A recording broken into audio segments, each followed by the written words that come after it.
I'm presenting a poster here today, which is on the use of a reversed phase column using a variable pore size geometry for the analysis of various types of polynucleotides.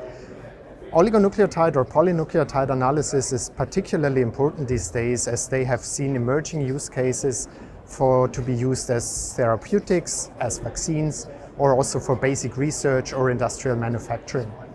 So to be able to analyze all different kinds of oligonucleotides, which are spanning from a few bases in length up to some thousands of bases in length, a certain column chemistry needs to be used that can span this full range of oligonucleotide length.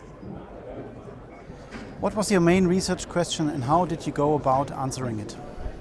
So in this research poster, we were focusing on developing various methods for oligonucleotide analysis, going from short oligonucleotides, only a few tens of bases in length, up to intact mRNA, which is several thousands of nucleotides in length.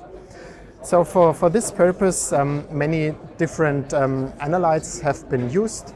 So we have been able to show that the column which was used here, which is the DNA-PEG-RP, is able to separate very nicely small and short oligonucleotides spanning in around 10 to 15 to 20 base pairs in length, but can also separate longer oligonucleotides up to intact mRNA in the length of several thousand oligonucleotides.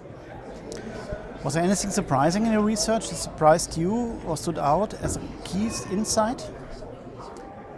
What is really a particular asset of this functionality of this column is that you can use it at a wide variety of different conditions. So you can actually go to very high pH or very low pH, which can really make a difference to the analysis. So as shown here, if you have stereoisomers coming from the phosphorothioate bonds, you can actually resolve them by adjusting the pH, or you can actually co-elute them if you want at a lower pH. So this is really a very useful aspect of this kind of technology, that you can use different pH values. What was also very interesting outcome is that we have recently launched a semi-preparative format of that column, which is a 21.2 millimeter inner diameter. And if you scale up the separation from the analytical range to the semi-preparative format, you actually maintain beautifully the separation that you have achieved with the analytical format, or you can actually even improve it a bit, which is really a very nice outcome for a scale-up method. And how could your findings be useful for others in the field, or even in real-world applications? So the best use of this column is that you can actually make use of it for any kind of oligonucleotide that the customer is working with. So they can leverage it for short oligos, they can leverage it for medium-sized oligonucleotides, and they can go up to intact mRNA, for example.